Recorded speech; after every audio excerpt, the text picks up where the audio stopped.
Hello, world. Welcome to Americana. I'm your host, Willie Montague. Well, this episode definitely is not the news that they package for you. This isn't the script that they want you to follow. Here, we dig deeper. Here, we confront what others ignore. If you're ready for truth without a spin, you are most definitely in the right place. Stay with us today. This is Americana.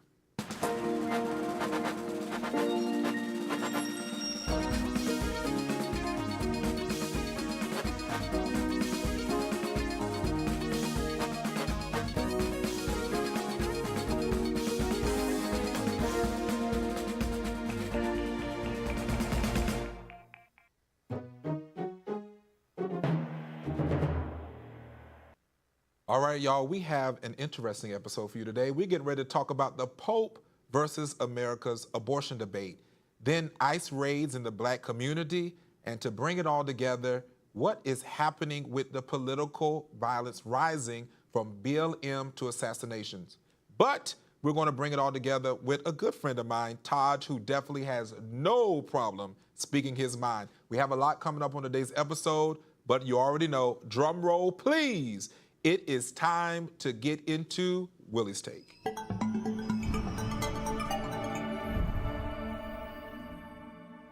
All right, you guys, it's the breaking point. I don't know about you, but I feel it. That weight, that frustration, that sense we've been pushed way too far. You work hard and it's never enough. You speak truth and they try to silence you. You stand your ground and suddenly you're the enemy. I've reached my breaking point, not because I've given up, but because I refuse to back down. This isn't a show. This isn't a performance. This is a real life experience. This is survival. And no, I'm not alone. So if you're standing in that same place, sick of it, tired of it, ready for change, then hear me. It is time. And speaking of time, we're bringing someone here that we have spent a lot of time together on the debate force. Taj is a community advocate and YouTuber as we get ready to talk about Pope versus the American abortion debate. Welcome to Americana. Hey, thanks for having me, Willie. Thanks for having me, everybody in the Americana team. All right, so let's have this, and you know we are not shy of having a conversation. So we're getting ready to talk about the fact that Pope Leo XIV, that he had made some conversations, and he's a Chicago native, and he directly questioned what it really means to be pro-life, saying that if you say you're pro-life, what happens to how we deal with immigrations as well as the death sentence? What do you think about the Pope getting involved with America abortion? I think the Pope got it half right? Like, if you're pro-life, I feel like the term pro-life, right? I feel like it's been hijacked by conservatives in like the weirdest way possible. Where like when I see conservatives supporting things like alligator Alcatraz, when I see them supporting things like U.S. aid cuts, what's like projected to like lead to, I think, 12 million people to die by 2030. When I see things like even the death penalty, even though I support the death penalty, I question if pro-life is the right term for conservatives. What do you think the term we should be using? Because you talk about alligator Alcatraz. What do you think we should be doing or having for these who are illegals? And then you talk about the fact that there is these terms that we need to use versus the terms that they are, because they're illegal aliens and they need to be somewhere where they can be safeguarded away from the American citizens. So what do you think about that? Yeah, even illegal aliens is kind of wonky because a lot of these people had green cards or they currently even have them and they still got sent out to alligator Alcatraz. Currently, there's about 1,000 people missing after the alligator Alcatraz got closed. So I'm curious what those people are. Like, are these people alive? Are they safe? Are they being looked after properly? I personally don't know. Do you really honestly think that these people are not safe? I don't know. I don't know where they are. And you don't know where they are. You know what? Tell us where they are. You know who you can ask, though? Congressman Maxwell Frost. He's very good at creating a dramatic scene. They didn't even let him inside. Well, because he's not a representative to be going in there. He's just a U.S. elected congressman. Yes. That doesn't mean he has the right to walk around. And so you No, here's the thing. They actually are allowed to walk around in there. For what? Without notice, they're allowed to go in there. What would be his purpose?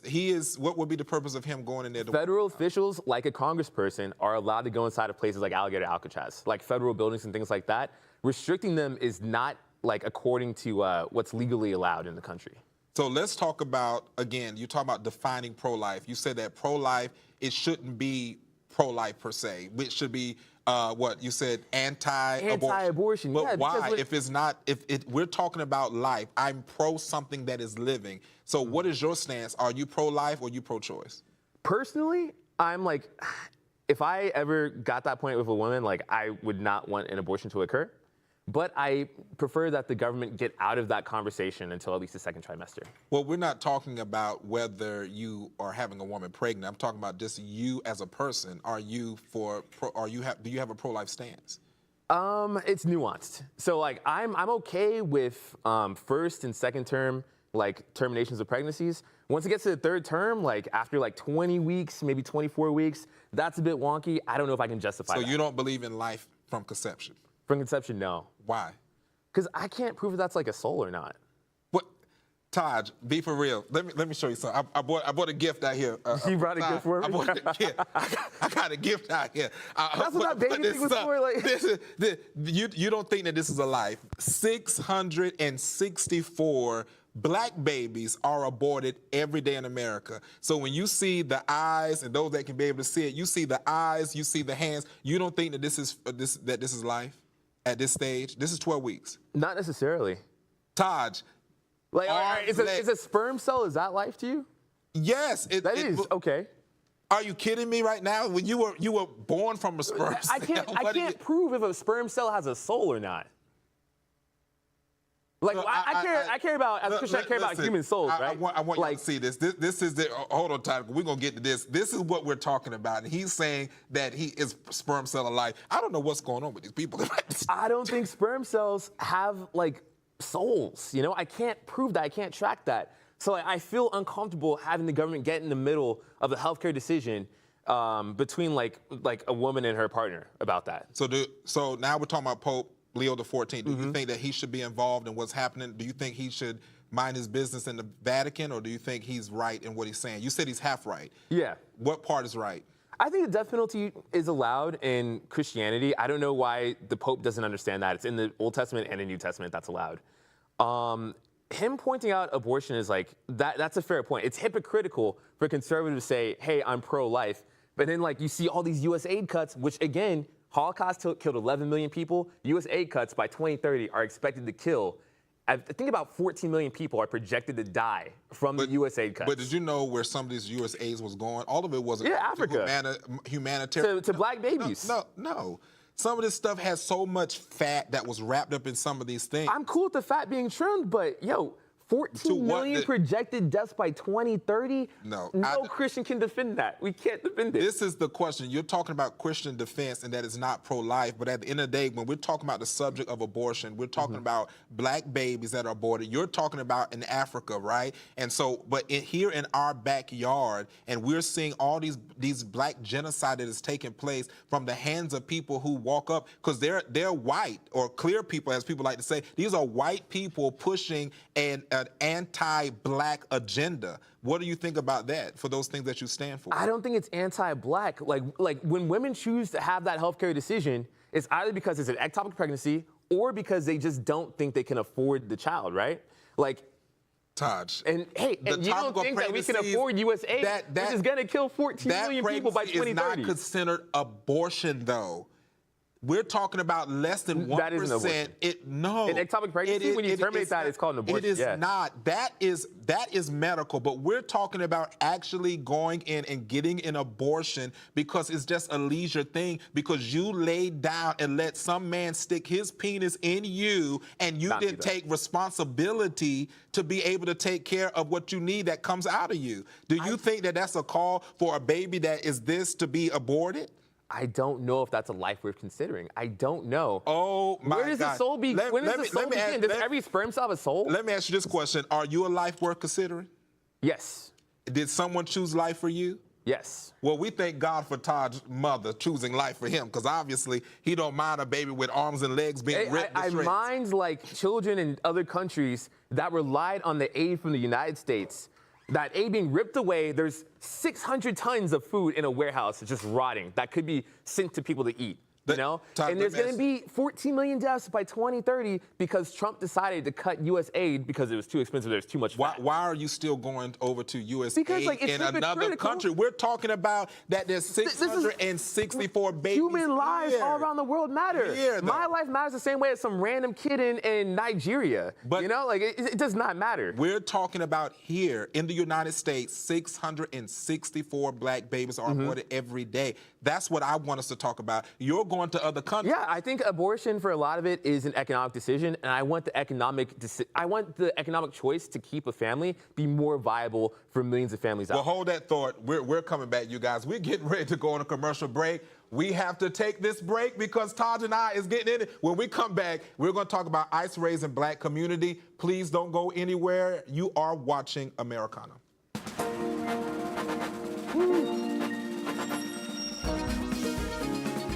I was wondering what that baby was for, man. I was like,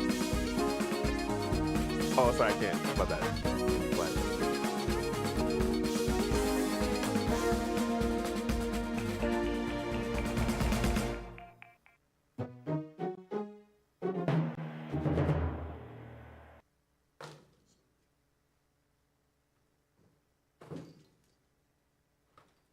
Hello, social media family. Thanks for staying with us during this commercial break. As you can see, Taj and I is having an interesting conversation. Don't forget to follow us on all platforms, and remember, you can catch us Monday through Friday at 6:30 p.m. on Comcast Xfinity, channel 1623. But I have a question for you. Is the Pope becoming woke? I absolutely think he is. Leave your answers and thoughts in the comment section below, and let's get back to the show.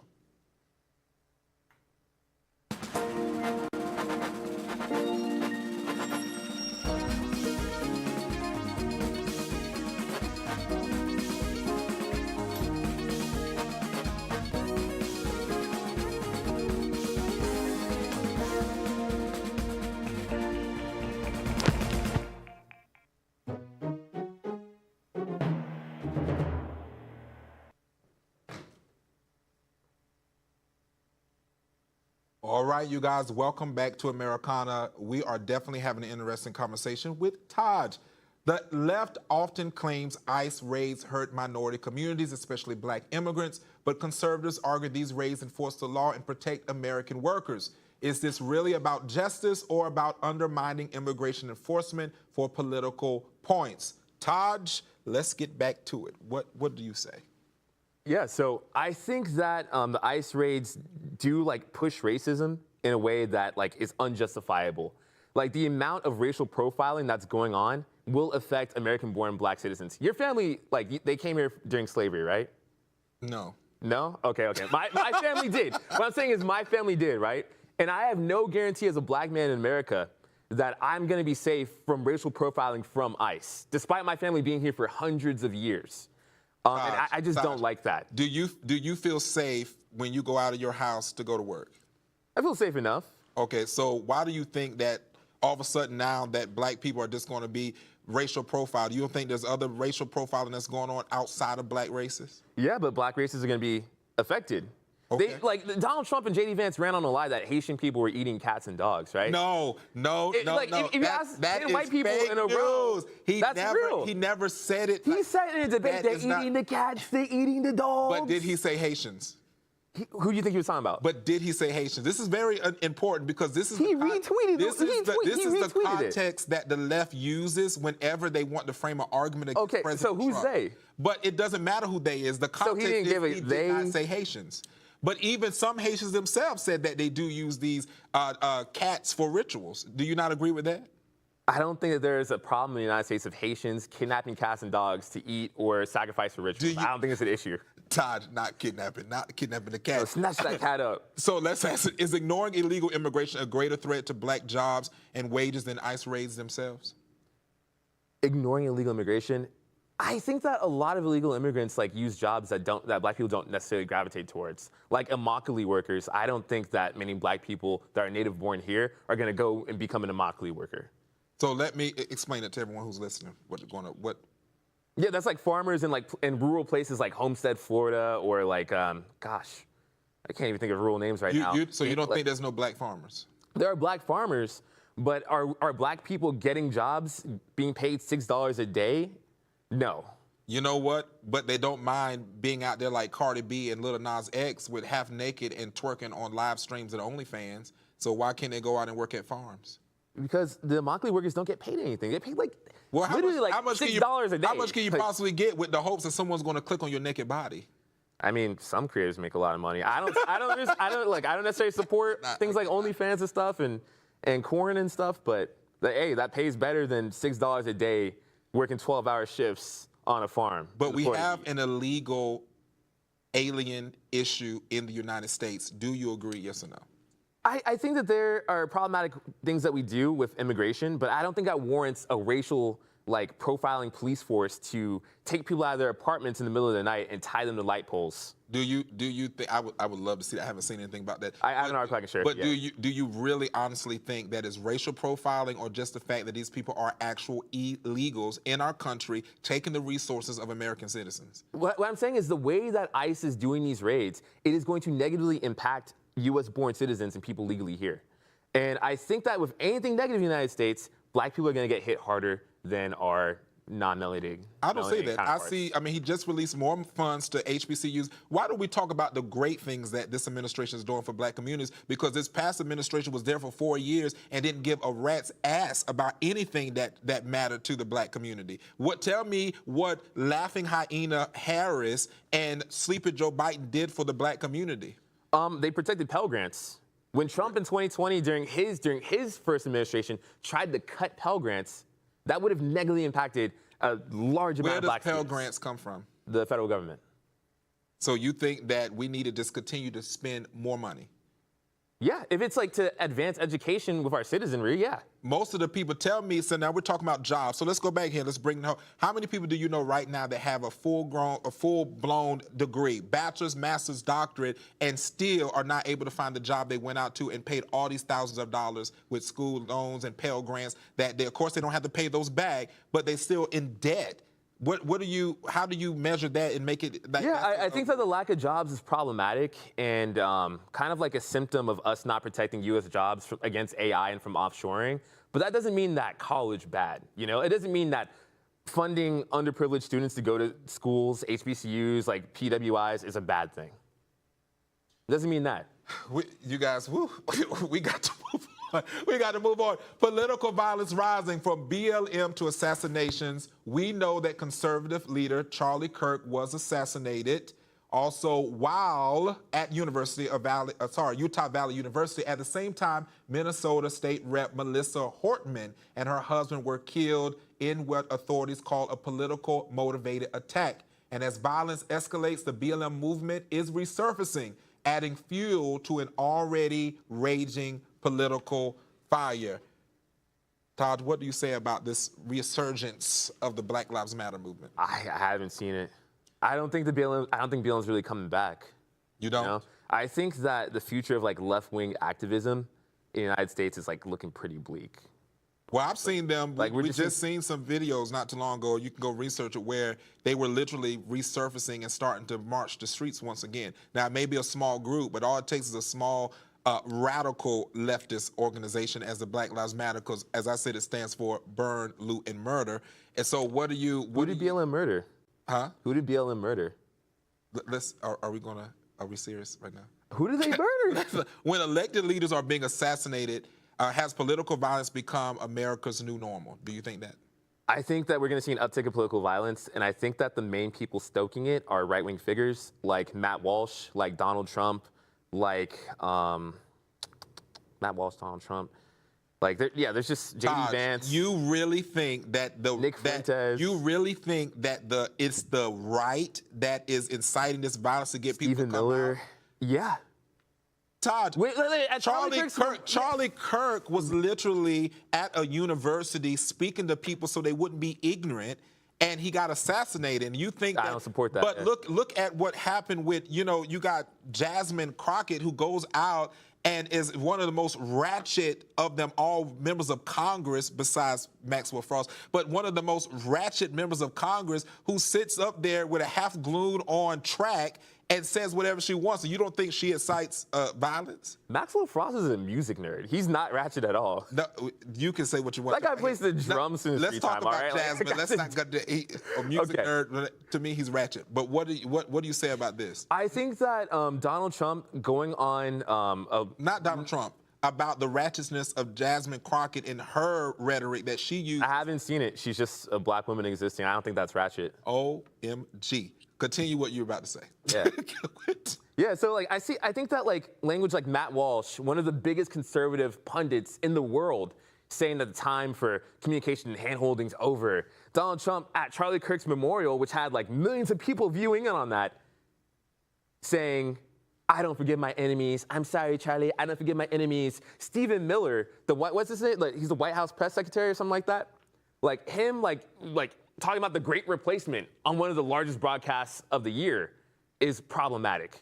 Well, I think that like the Mormon Church getting terrorized in Michigan last weekend is like a sign that people are seeing an uptick of violence and like committing more violence. But like we've been seeing it in churches way before the Mormon Church. But my thing like is, the black church that got shot up because like the guy believes in Great Replacement theory. But this is what I want to say. What you're talking about, that the thing that he's using, I do think we're past the time, because there are some people that are on the left, radical leftist Democrats, that you cannot kumbaya with because they're just ridiculous. And so why do you think the media frames violence differently depending on whether the victim is conservative or progressive? I think the people in power on the right, like say the president, like the largest pundits, I think they support violence in their rhetoric. I have not seen an instance of that on the left. Oh, Taj, are you kidding me right now? You have countless number. If you go on X, formerly Twitter. Yeah, but these are losers in their basement. They don't have power. Well, These great. guys don't I'm glad you said it. He said it, folks. They are losers in their basement. And that's what I agree too. But my question is, name one politician, name someone with more than 100,000 viewers that has supported violence on the left. Jasmine Crockett. Where? Maxine Waters. She went up there and literally told him, yes. 85-year-old Maxine Waters? They don't mean, just because she's wearing dentures doesn't mean that she don't have it out for the right-wingers, okay? So you have these radical leftists that continue to paint an ideology that we are so right that we can't get along, and they're the reason why we have a government shutdown right now. They just wanted health care for working class people. All right, so the Republicans wanted to cut health care for working class people. The Dems wanted to keep it. And then when they wanted to get the lady from Arizona in, they were trying to like not even vote her to get in. Well, Todd, we got to go. Want to protect the but I call that fake news. I thank you for being on. Right, I got to call that fake news.